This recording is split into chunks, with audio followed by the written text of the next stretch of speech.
And now, Pujya Atman Sri Swami Jyotirmayananda ji commences tonight's Satsang with a Sanskrit peace chant. Om Purnamadaha Purnamidam Purnat Purnamudachyate Purnasya Purnamadaya Purnamevavashishyate Om Shanti Shanti Shanti. We begin with mystic song by Sri Swami Lalitananda, played and sung by Sri Swami Umananda and Rajneesh. Our song tonight is called O Holy Mother, Ganges.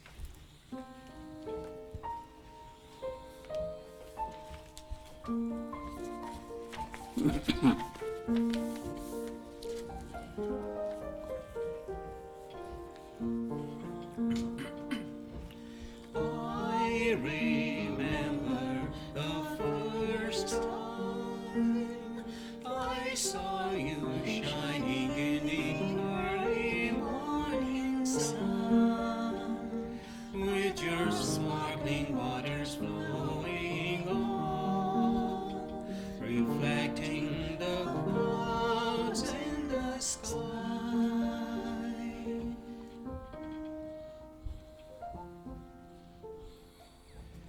The trees touch with dew, dust in the Himalayan breeze, while the peacocks call to spring.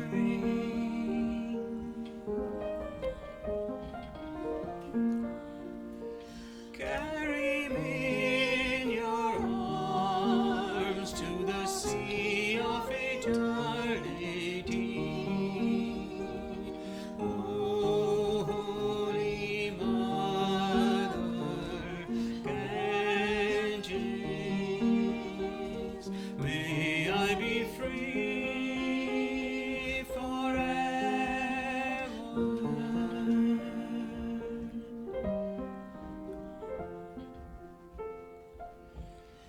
O sweet river Ganges, just as you uproot unbending trees in your swift current, take my pride and ego away, away. May I be like the bamboo trees, bending in adoration and love.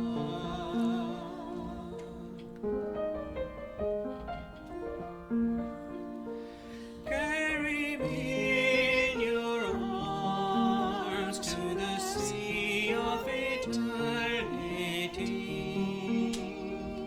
O Holy Mother, Ganges, may I be free forever.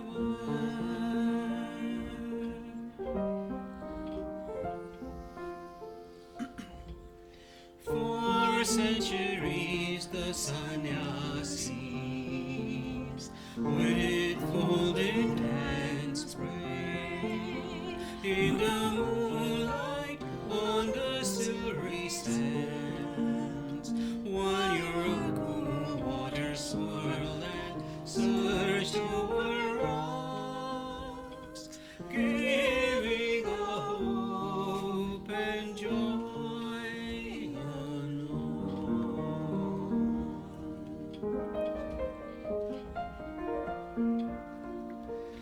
Carry me in your arms to the sea of eternity. O Holy Mother,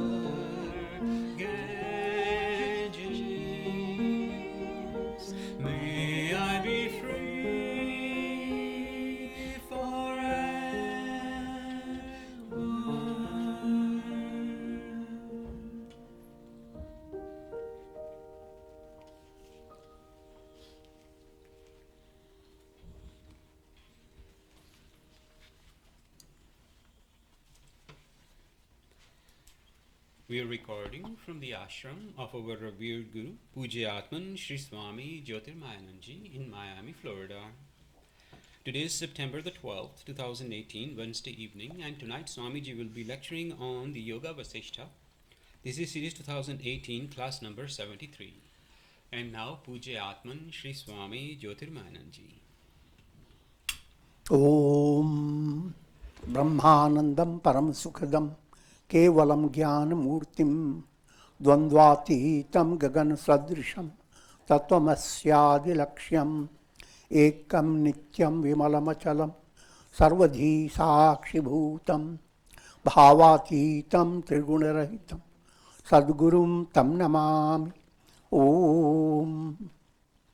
Adoration to Sadguru, who is Brahman, the giver of supreme bliss, embodiment of pure consciousness, one without a second, vast as the ether, infinite, eternal, beyond the three gunas and their modifications, the supreme preceptor.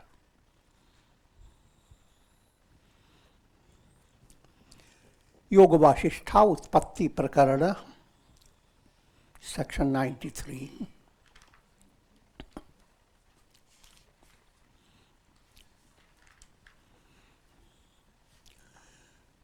Topic at this stage is giving a general view of bondage to release. Every soul faces these two fingers, one bondage, another is release.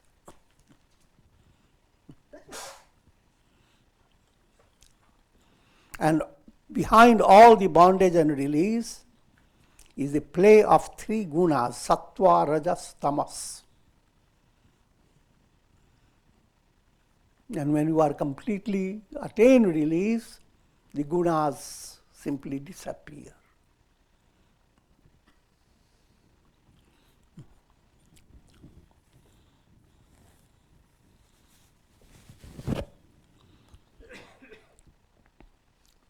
So let me just give you very condensed outline, but do not get confused with all the details. Because three gunas, soul involved with three gunas. How many types of souls? Countless souls. So don't go after counting them.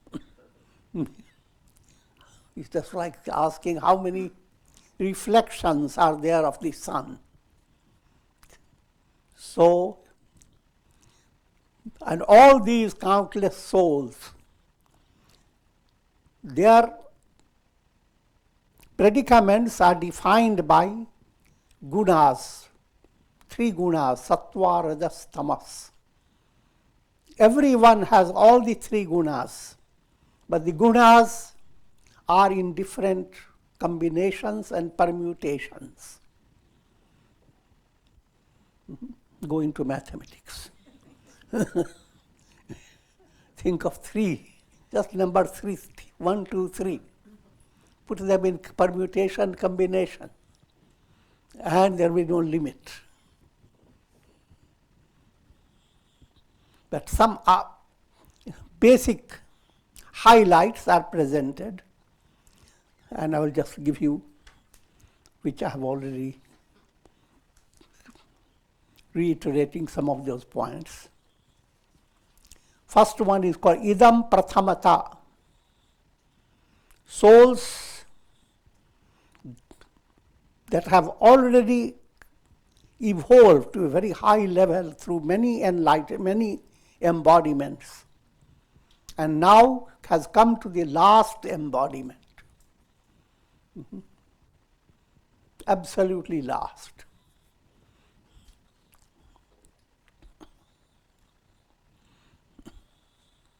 That has been the ideal of Hindu scriptures. That's represented in the Bhagavad Purana. Kunti offers prayer to Lord Krishna. And he says, "You have given me trouble after trouble. Don't stop giving me trouble. Because through troubles I have turned my mind to you. Because I do not want to see this world process ever again. Punarbhava darshanam. No coming back again. That's the goal of life. How to live your life in such a way that you can say goodbye forever to all that is the world. And what is that world? Described in 3 levels, bhur, bhuva, swa. The world you experience through your senses. The world you experience through your feelings. The world you experience through your flutterings of the intellect. All that's the world. And not to enter into this world ever again.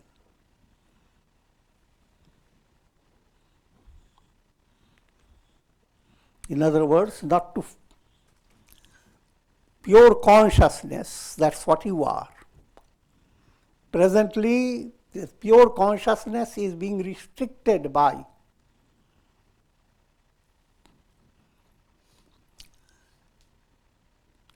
intellect, ego, mind, and senses. Your awareness is not just pure, it's coming through your, it breaks down into the level of your intellect, where you bring about so many ideas, thoughts, data you pick up. Then it breaks down in the form of your feelings. And it breaks down in the form of your actions. All these are not the reality, they are like dream experience. The reality is beyond all that. You have a little bit of that experience when you go to sleep. You are not working with your intellect, you are not working with your mind, not working with your senses. The 3 lokas are moved away, but not completely. You are under the grip of your unconscious. Nevertheless, you have come very close. And if +4 is the goal, you have come to -4. 4 is the same, so you can exactly know what it is.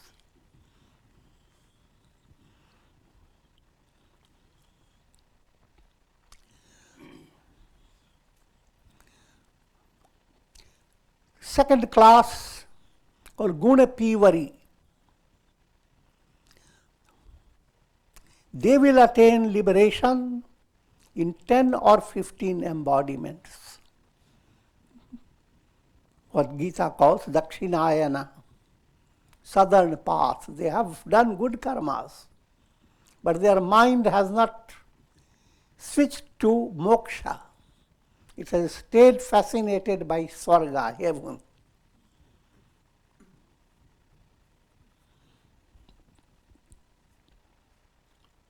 So it will take more purushartha, more self-effort. And your self-effort is not limited in one life, it flows on from life to life. Third one is called sasattva. Those who turn to increasing sattva as they go through their life of pleasure and pain, they will follow progressive evolution.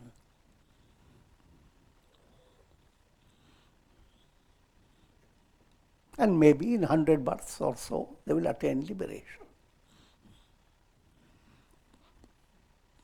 Fourth one is called adham sattva. Adham means sattva in a very low grade.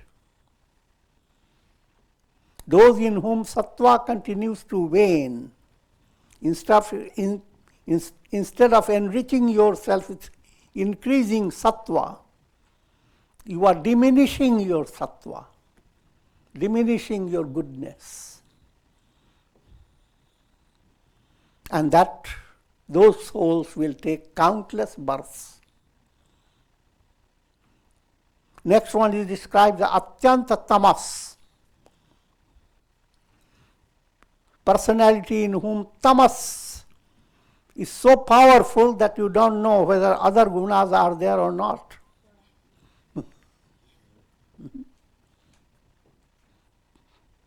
Kumbhakarna was an example of that, Atyanta Tamas.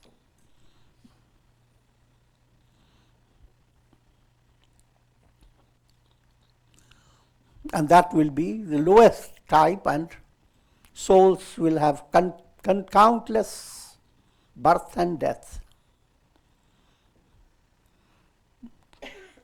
Next, Rajasi.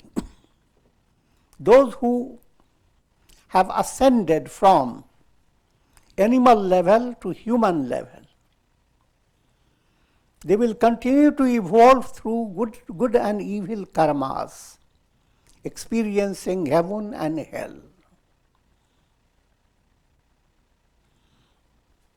Seventh, Rajas Sattviki. Rajas blends with Sattva. You must always understand, tamas is inertia, drags you down. Rajas brings distractions in your mind. Mind becomes filled with energy. Sattva begins to open the window to light. And all the three are blended in your personality in different degrees. And your spiritual evolution depends upon allowing sattva to overpower rajas and tamas, and then allowing sattva itself to move away, reach the level of sattva, and then you become a swan, bird, fly away. Giving allegorical language, don't become a bird.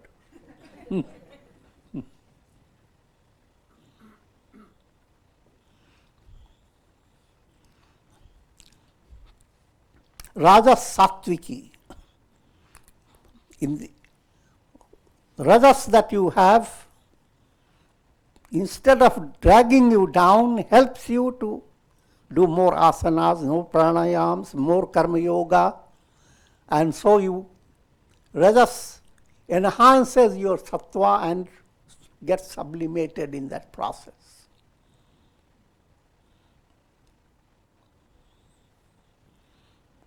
Such a person can attain liberation in this very life if sattva increases, or he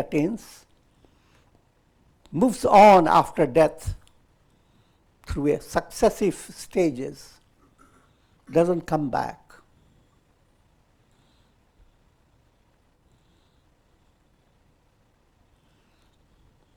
Rajas Rajasi, those in whom rajas goes on creating more rajas. They are born as yakshas and gandharvas. They are described like spirits dwelling in astral plane, and they are always active. They have a lot of energy, but they don't know what to do with it. Simply, they go dancing and creating lots of things. They are very active.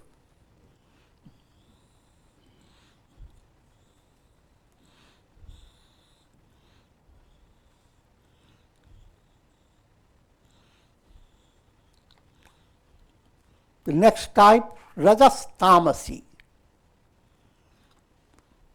in whom Rajas is overpowered by Tamas. So you are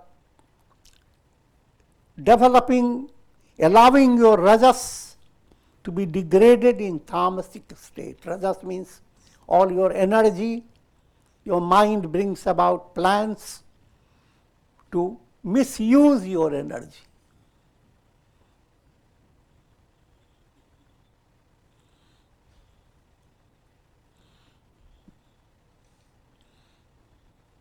And that type of souls will continue for thousands of births. Next one, Rajas Atyanta Tamasi. Go further degraded state.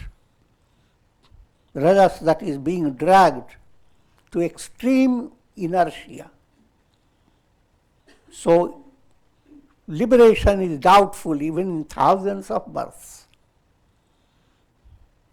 Next one is Tamasi. Cannot attain liberation in this present cycle called Kalpa. Next one is called Tamas Sattva. Now remember, these stages are not in sequence. So you don't think that first you have to come this, then this, then this. No. They are just being touched upon different combinations of gunas. Tamas Sattva. Even though born in a tamasic family, and yet Sattva has developed in a person. Early stage, one may act like a demon. But later, touched by sages, saints, a complete change in the demoniac personality. Valmiki himself is an example of that. He started his life as a hunter, as a kind of robber, and without any restriction. Murderer, robber, looter. And then, touched by Narada, initiated by Narada into Ram mantra, which he was unable to chant. So he was advised to chant at least the reverse of Rama. Instead of saying Rama, say Mara, Mara, because he was always involved with killing. And Mara is that dead. I'm not going to details. That led by that, Mara, if you do that, it becomes Ram. And your mind figures out saying Rama is better than Mara. It's a psychological trick.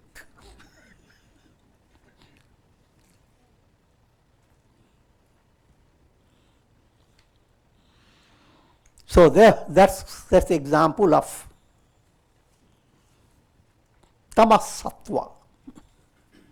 Another example is Prahlad, born son of Hiranyakashipu, a terrible demon. However, he became a great devotee of God.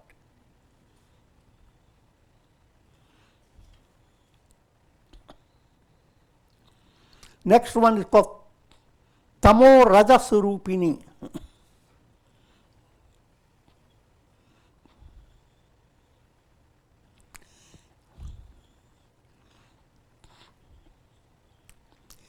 Tamas plays the role of Rajas.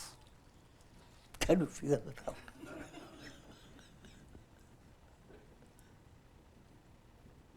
It's a simple idea.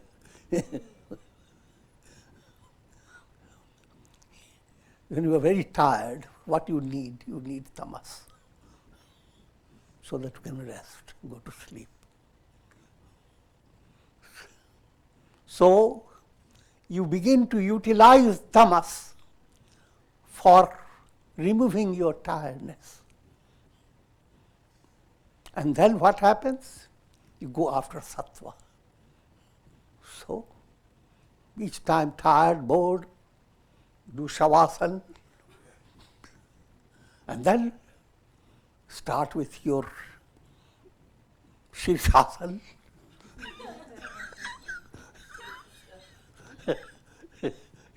Start with your sadhana. So tamas and sattva are mixing up.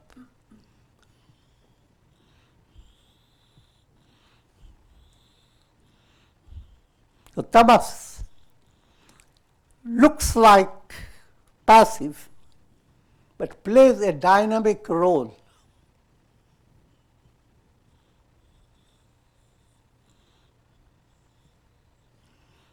If that happens,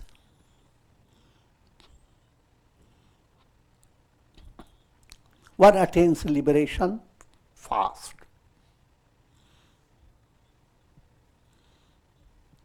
The liberation is described here is progressive evolution. You go through a karmic process, ascending higher and higher. And the 14th one is described as tamas tamasi. Tamas in you, leading you to more tamas. Then there is no end to it. Even in million births, it will continue. Now, all these relate to countless souls in the world. So you don't have to go after categorizing who belongs to where.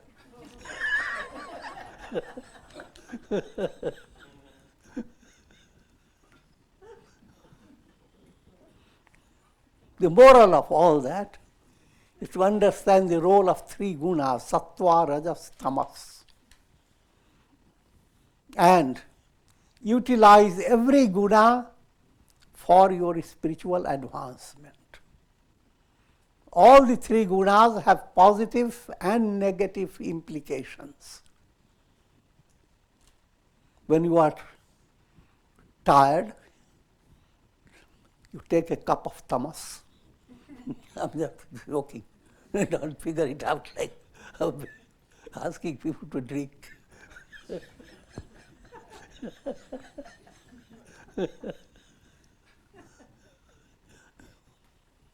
Now the reply, rajas, tamas, sattva, all three are needed. If you are going into a project, you need sattva.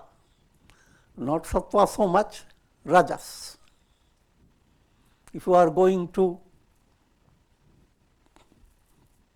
give a talk on meditation and satsanga, you need rajas and sattva. Sattva must inspire you.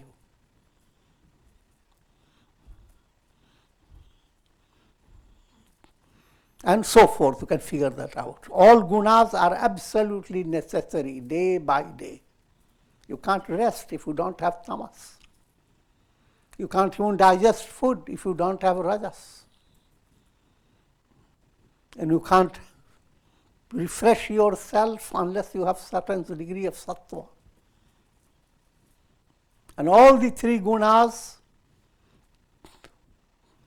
relate to everything that you touch, eat. The entire world is described in the terms of three gunas. You have, say, for example, your food is sattvic food, rajasic food, tamasic food. Your association, sattvic, rajasic, tamasic. Your thinking, sattvic, rajasic, tamasic. Your worship, sattvic, rajasic, tamasic. Your knowledge, sattvic, rajasic, tamasic. Your faith, sattvic, rajasic, tamasic.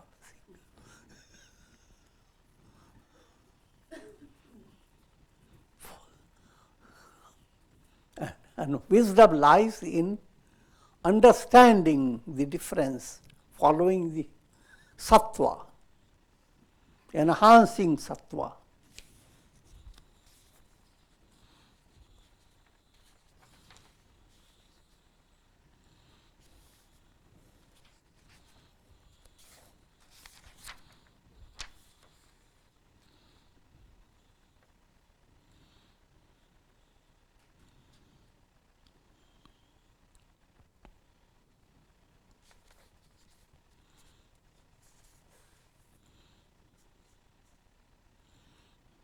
Rama asks, If karma is the cause, then how can the births of souls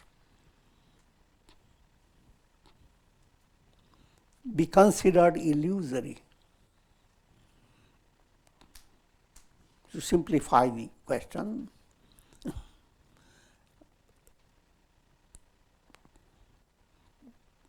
this whole teaching is based upon the gunas and their effect. And if gunas and their effect continue, how can a person attain liberation? Sage Vasistha said, your question is indeed praiseworthy. It is the expansion of the mind that has brought about the illusion of karmas. Now it is switching to simple point what Raj Yoga says, yoga chitta vritti nirodha. The whole world process is chitta vrittis. Chitta, your mind. Vrittis, thought waves.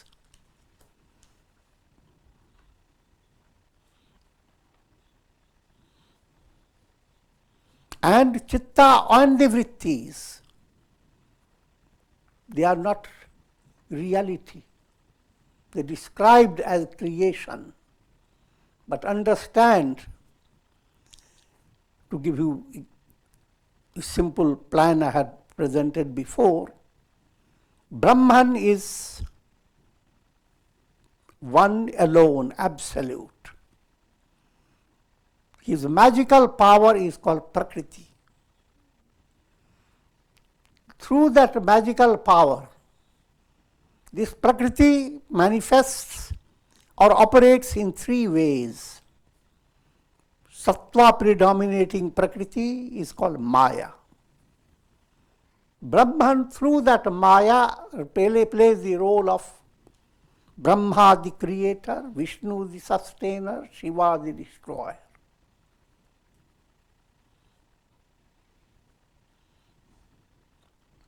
Same Brahman, through Rajas predominating Prakriti, Avidya, brings about countless souls.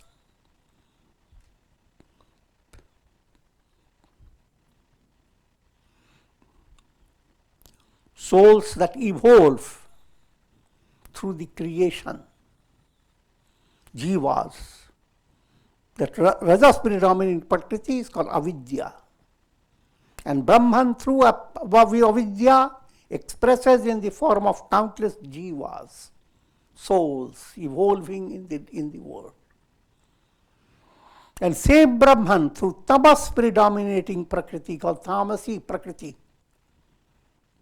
manifests as the Tanamatras, subtle elements that go to compose all this that the soul needs for its evolution. And what does it need? It needs three planes. The physical plane, the subtle plane, the causal plane. All are fashioned by those subtle elements under the guidance of the divine artist. I'm putting little allegorical term. Those elements, to give you more extension, Tamasi Prakriti has composed. See, they start from 5 subtle elements: ether, air, fire, water, earth. The names are gross names, but they do not refer to gross elements. They go through permutation and combination, and the result is in different.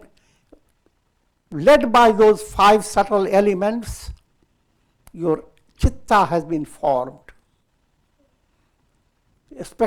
Certain elements are more predominant in your intellect. Another type of element is in your ego. Another type of element is in your chitta. I'm just giving a gross way to understand.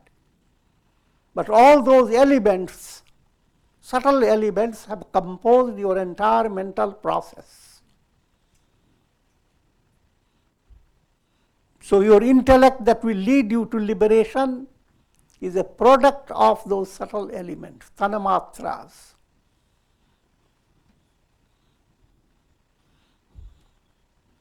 And the same subtle elements, through permutation combination, become 5 gross elements, the source of gross elements, called Panchabhutas, with the same name: ether, air, fire, water, earth.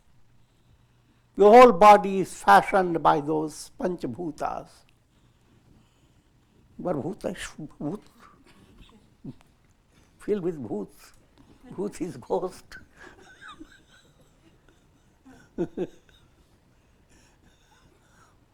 All bodies are materializations of the spirit.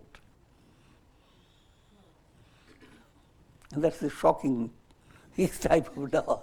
And that's the reality. People somehow unable to understand that.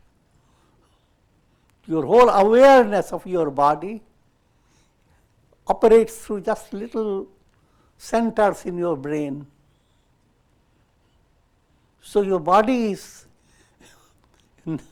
not there, but through the magic of your nervous system, your mind flowing through that nervous system begins to develop that experience: I am the body. Not only I am the body, is the body-based identity says, I am the body and mind is in me. And here's my mind, is the brain. But it's the other way around.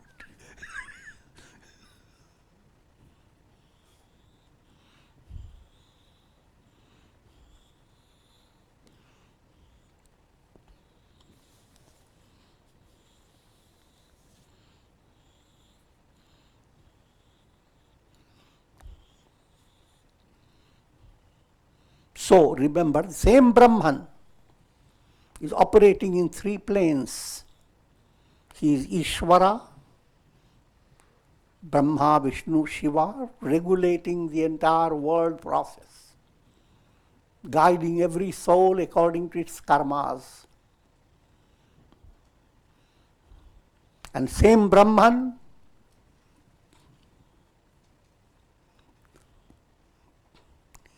is expressing through every jiva, every individual soul. But the soul doesn't know, because avidya, ignorance. Ignorance is Brahman through rajas predominating prakriti.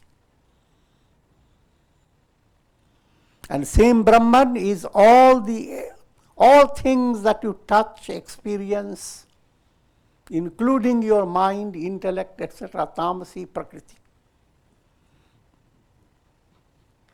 This should not confuse you too much. Think of your dream. Same you have become in your dream the dream subject, with the mind, with the senses, with the past, present and future. Same you has become the whole world of that dream. And then it has become all your experiences of pleasure and pain, and all the dreams you hold within your dream.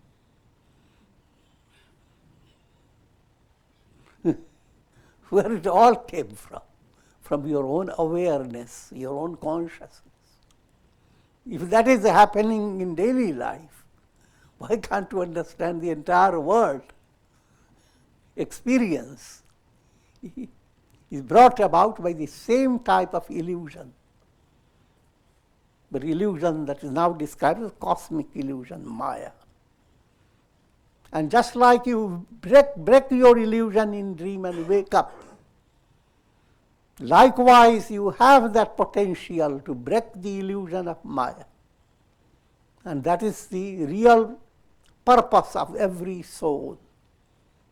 Not a single soul, no matter how drenched the soul may be, how dipped into the muck. It says it exists to attain its realization, I am that.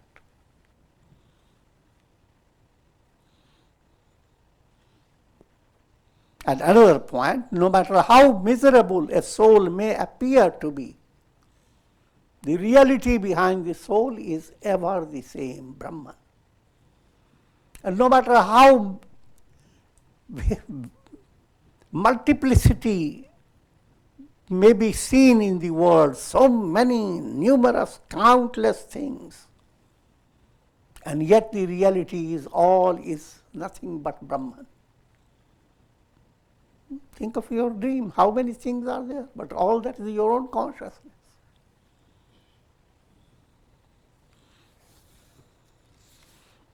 And these days, technology has made it simpler to understand. You have the whole world in your iPad. Your finger knows it.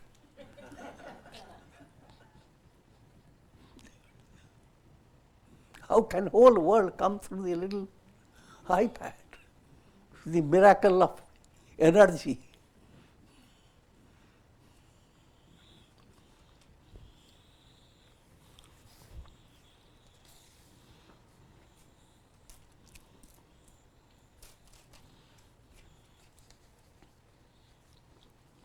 The body, which appears to be the basis of every action, is in itself a materialized form of the mind. This is a materialization of your mind.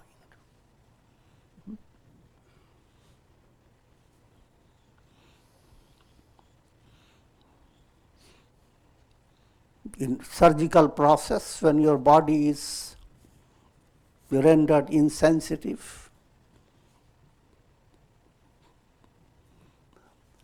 doctors go through so many things, and they go on chatting about it, and you have no idea.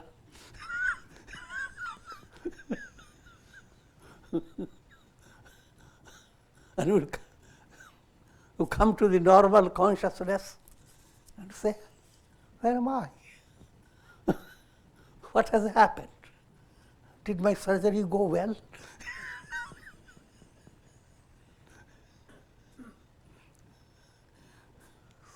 Look at the mind's magic.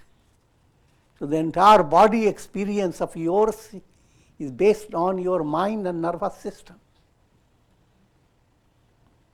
Put it in a more profounder way, your whole body idea, I am the body, is not in the body. There is nothing in the body that can think of and hold that type of knowledge. Body itself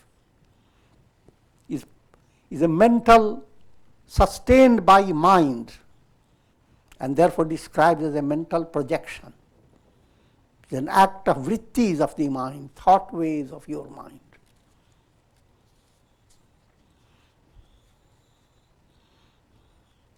But when I'm telling that, it doesn't mean that you can simply shake those thought waves.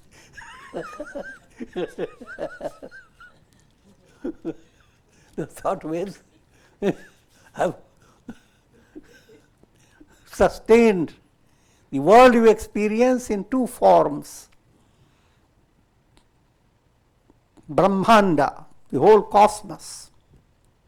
Pindanda, this body, put it in different way, macrocosm, microcosm. And all that is based on the mental process, thought waves of the mind. Therefore now, what's needed is a profound understanding of how to work with those thought waves and how to bring about changes in the gunas, tamas, rajas, sattva, and all that is brought to you through satsanga, and when you live it, then it is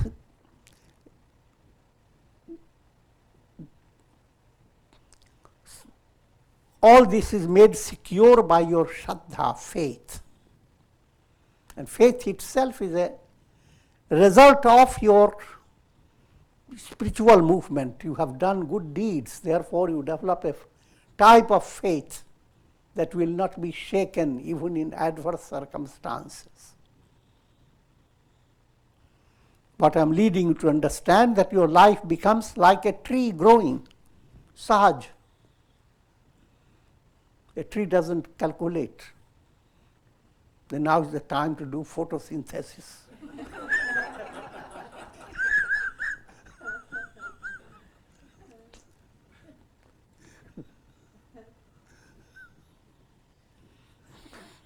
Now is the time to bring buds and buds to blossom and all that.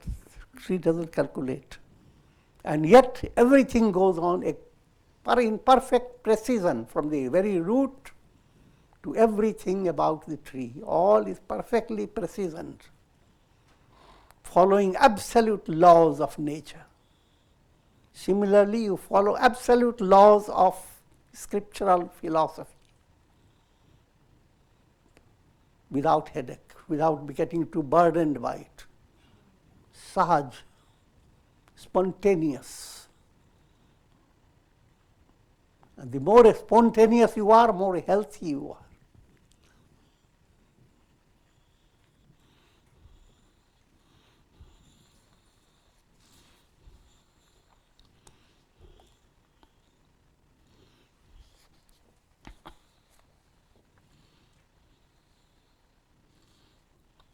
Actions performed by the mind must give rise to their results. In other words, all karmas and their results, they are dependent upon your mind. Mind is the basis of your bondage and release. Beyond mind, there is no story.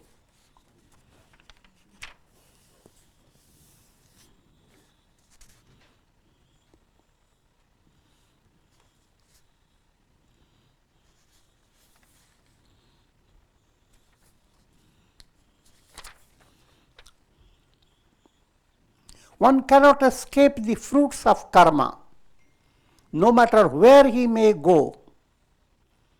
There is not a place, a mountain, a portion of the vast sky, a profound depth in the ocean, or a distant world beyond the Milky Way.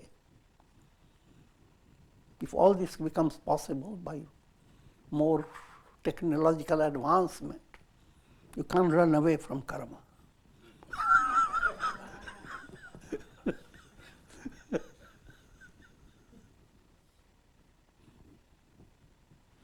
No matter where you go.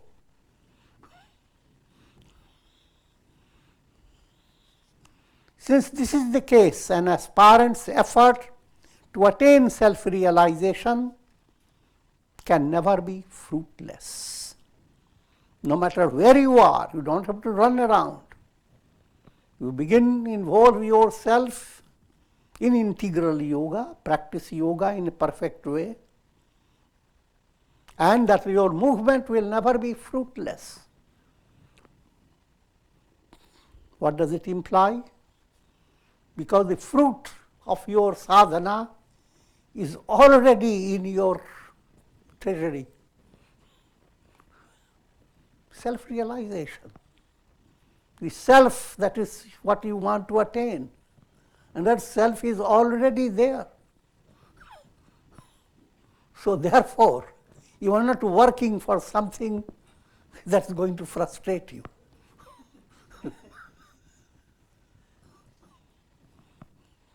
On the other hand, all karmic fruits, they are never there. So all the efforts that you go to hold on to karmic fruits, that will lead you to terrible frustration. Frustration after frustration.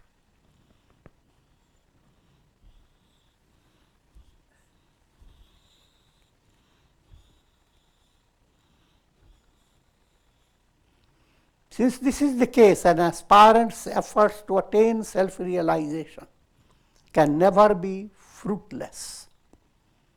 When he attains enlightenment, his mind is destroyed. And this results in cessation of all karmas.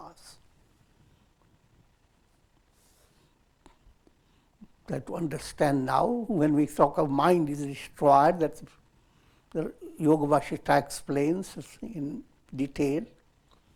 There are 3 stages of your mind. Mala, Vikshepa and Avarana. Mala, that creates gross impurities. And when you develop that state of mind, that stays balanced in pleasure and in pain, it doesn't create raga and dvesha. Raga is attachment to things that give you pleasure. Dvesha, hatred towards things that give you pain. The mind is busy constantly handling these 2 points. But the mind that has come to become awakened, like the mind has grown up, as it were, not a kid. And it knows that things that seem to be likable or dislikable, they are not realities. So even if you get all things you like in abundance, nothing has happened. If you lose them all, nothing has happened. Illustration is given of the sky, sky-like. All the clouds come in, Christmas has started. They are dancing. The sky has nothing to do with it. Figuratively, the sky welcomes it. Fine. And then a hurricane comes in. Lord Hari with the big cane.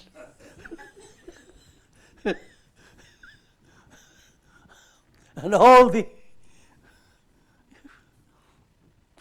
shining and shimmering procession is drowned, and terrible situation occurs in the sky.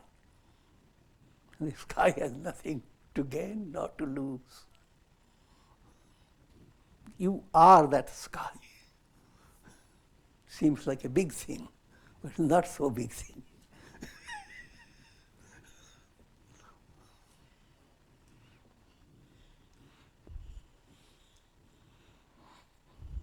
And that, to that stage of understanding, one has to promote with patience. In order to do so, bring bhakti in your heart. So, good things come, turn to God, His blessings. Negative things come, turn to God. He is giving you trial, tests. Go on loving Him and understand He loves you. So if the relationship is between mother and a baby, there is no contradiction. Live your life pleasantly with all your ups and downs and grow. The adversity allows you to feel the tender support of God. Prosperity also allows you the tender blessing of God. Both ways, if you come, there comes a stage, manonash takes place. Mind comes to that stage not to be shaken by likes and dislikes. A divine love becomes much more important than all these shaky joys. Then comes next stage, vasana kshaya. That goes on developing automatically. As mind goes on enjoying serenity, subconscious level, your desires that are always going after, holding on to negative impressions. Vasana, someone shouted at you, and time passed and you forgot about it. But you didn't forget it, you have kept it in your subconscious. You yourself don't know it. But there is a worm in the subconscious that is keeping you agitated. So that's the predicament of the subconscious. You don't know it, but your subconscious is constantly keeping you in a stressful state. Same subconscious, when becomes purified, goes on nourishing you without your knowing it, in a positive way. So that's the difference between Ashubha Vasana, Shubha Vasana. Easily said, the process is with great patience, progressive. One has to be intent upon doing one's sadhana with abhyasa and vairagya, persistent effort, and letting go things that are hurtful for you. So that stage is called vasana kshaya. The negative vasanas move away, positive vasanas that open the door to your higher level of devotion begin to develop. And if that happens, the third stage, your unconscious, that holds a kind of a veil of ignorance, that veil automatically drops off.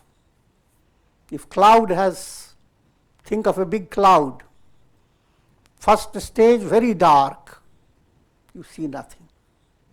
Next stage,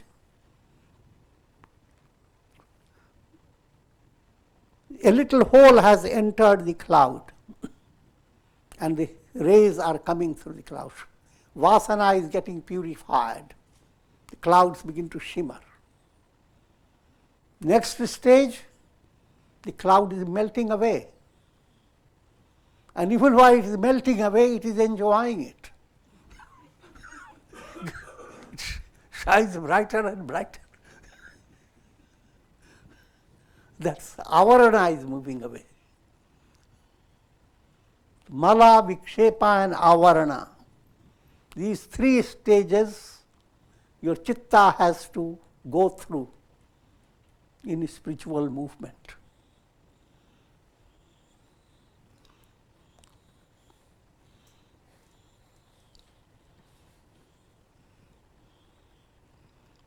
For those who are not enlightened, they continue to depend upon mind and mind-based karmas. And as long as that dependence on mind exists, there is bondage. Next section deals with a deeper understanding of mind and many scriptural terms that relate to the mind. In other words, those terms, if you go on understanding it, you have deeper insight into what is mind.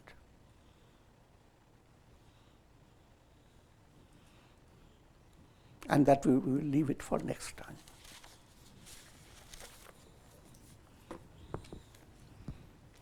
Om Trayambakam Yamahe Sugandhim Pushti Vardhanam Urvarukum Bandhanan Mrityor Mukshiyamamritat Am Sarve Bhavantu Sukhina Sarve Santu Niramaya Sarve Bhadrani Pashyantu Ma Kashchid Dukha Bhag Bhavet Om Shanti Shanti. Om Namah Shivaya. Hari Om.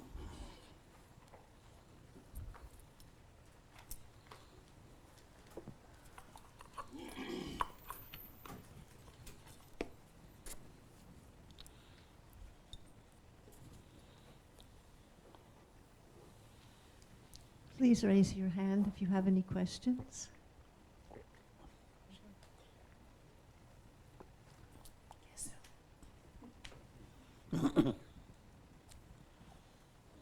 Ram Gurudev. Gurudev, you, during the last lecture, you talked about Uttarayana with the stage of Agni Jyoti and Aham. And Aham, Not aham. Agni Jyoti, aha. Aha. Yeah. And during that stage, self versus non-self. So is the non-self same as Chitta, and including Ahankara, Manas, Buddhi, and then so. Same chitta begins to develop that understanding that self and not self have mixed up. Just like you are drinking milk and someone tells you it is contaminated. So now you begin to understand that two things are mixed up. Now mathematically you will start determining how much is the mixture. I'm joking, but try to understand that. Same mind is being informed that what you think I am, that I am is not, is a mixed up I am. You are, day by day you are thinking I am, then looking at your body.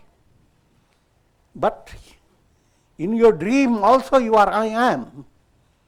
You are not looking at your body, you are looking at another body.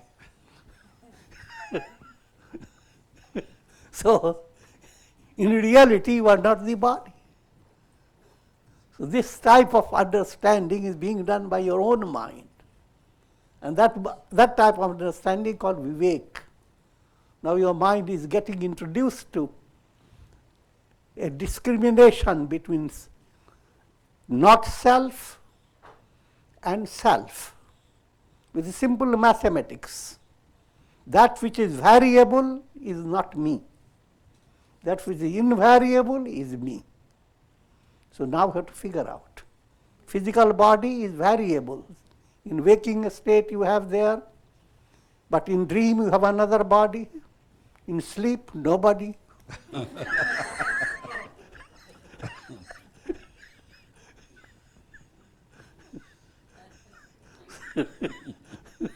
So, what is there which continues always? That I am is totally different from your ego I am. With your ego I am, you are aware of the whole world, yesterday, today, tomorrow, and all your diary.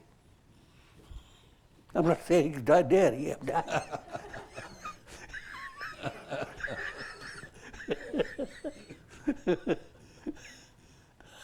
And the understanding that ego, the real me is not really the ego. So that type of understanding called vivek.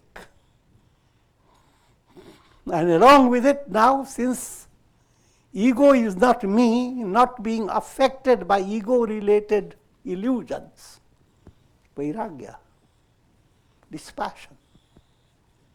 So these two go on growing. There is a karmic process. You don't have all of it. But the more you advance, greater is your viveka, greater is your vairagya. If that is there, everyday life you are living, there is more ha-ha, ha-ha moment.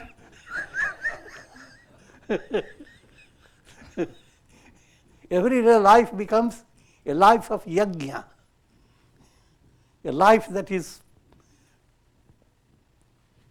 purposeful, not purposeless.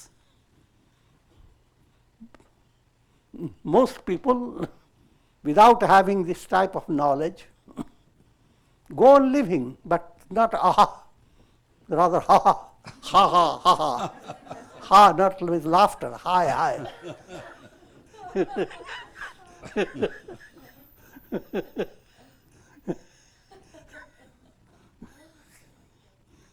Everything happens and the mind reacts in a negative way. You gain prosperity, but your mind reacts, I should have gained 3 times. Only I'm getting only 30%.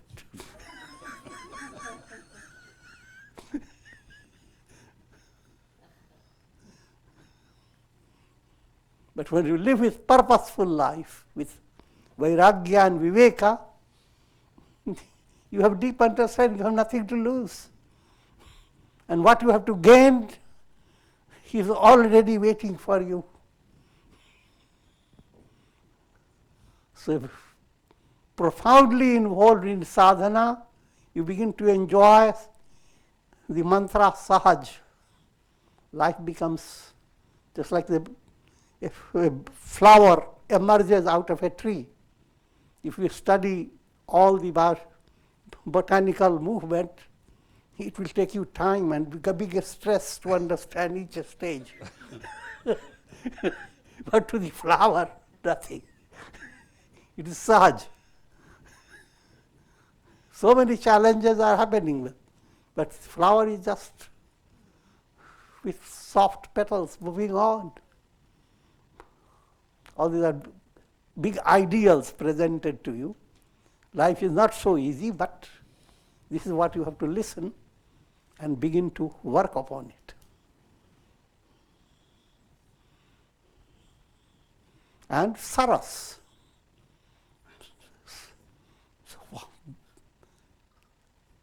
When you face challenges in life, don't bring into your mind bitterness.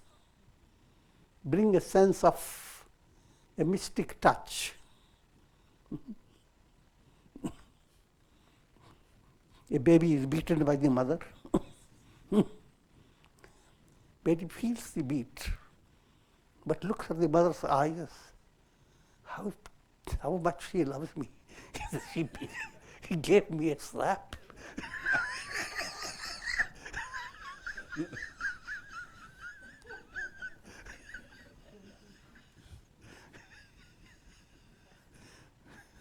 So even your adversity becomes saras.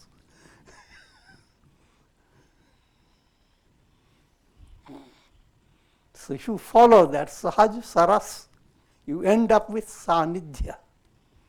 You become one with God.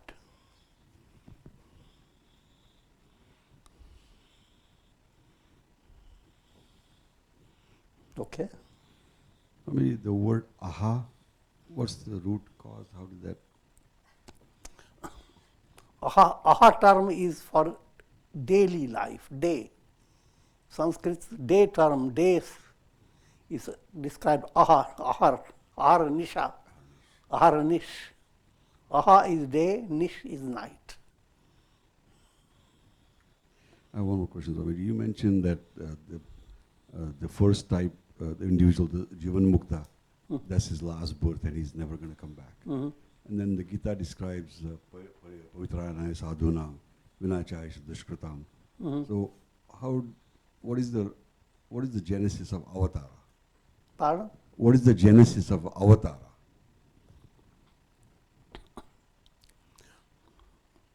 Now you have to understand that two things totally different.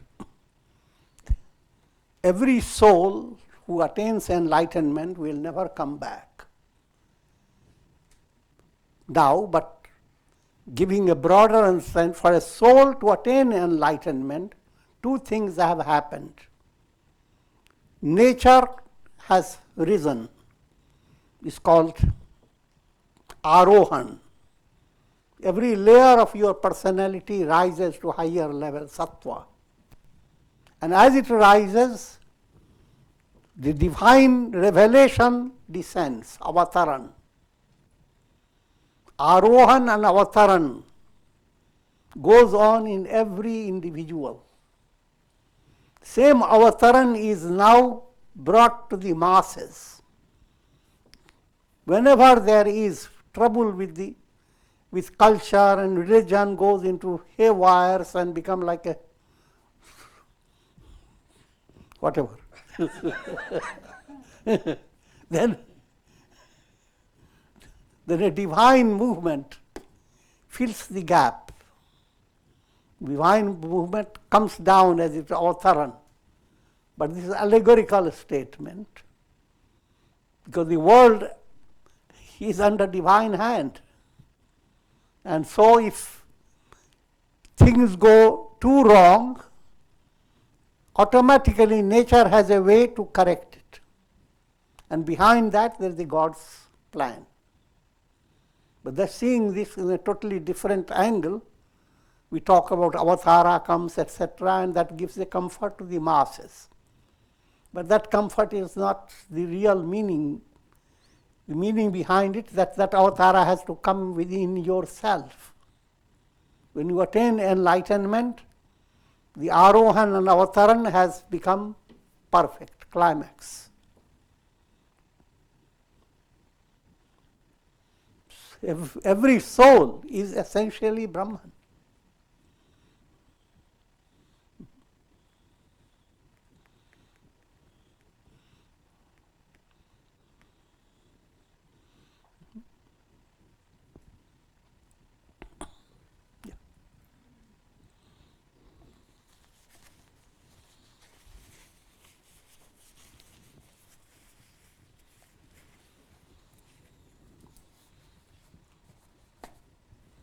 So this Friday Swamiji will continue the study of the Ramayana by Saint Tulsi Dasji at 7:30.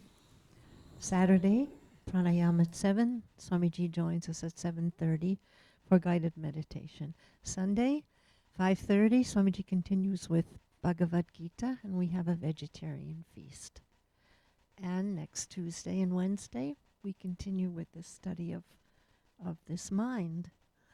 Remember, Mother Worship is coming, Navaratri Puja, Friday, October 5th, until Sunday, October 14th. Those of you that do not have this book, you might want to look at that and cherish it and take one home. It'll help you to prepare and be really receptive when the Devi comes flying in on October 5th. Make you able to welcome her more fully in your heart, in your mind. A lot of very interesting and thought-provoking things in this book.